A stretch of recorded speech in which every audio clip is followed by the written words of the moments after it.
often asked about China, why we have so much invested in China. Well, why shouldn't we have so much invested in China? China is about 18% of the world GDP, so you should have at least 18% of your wealth there in terms of a diversified portfolio. That's if it's growing. But China's growing much faster than the rest of the world. It was growing at 7%, now it's probably only growing at 4 or 5%. But 4 or 5% is much more than the rest of the world, with the United States struggling to grow at 2 to 3%, and Europe struggling to grow at 1%. You want to be in parts of the world where it's growing. And yes, it's not without risk.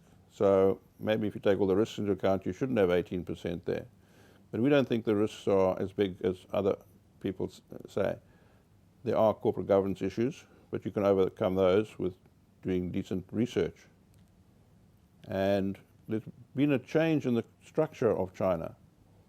In 2005, China was exporting 35% of its production. It was in the early stages of its industrial revolution. Now it's only exporting 18% of its production. It's consuming a lot of its production internally, and that's why its production has gone up a factor of about 7.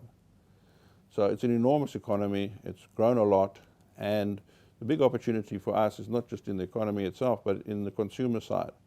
You've got a big portion of the population are improving their standard of living, and that's evident in the housing which has been rolled out.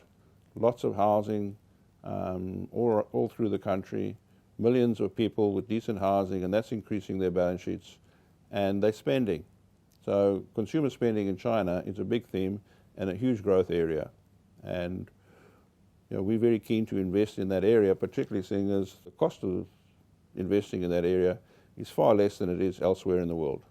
So higher growth at lower price looks like a good investment to me.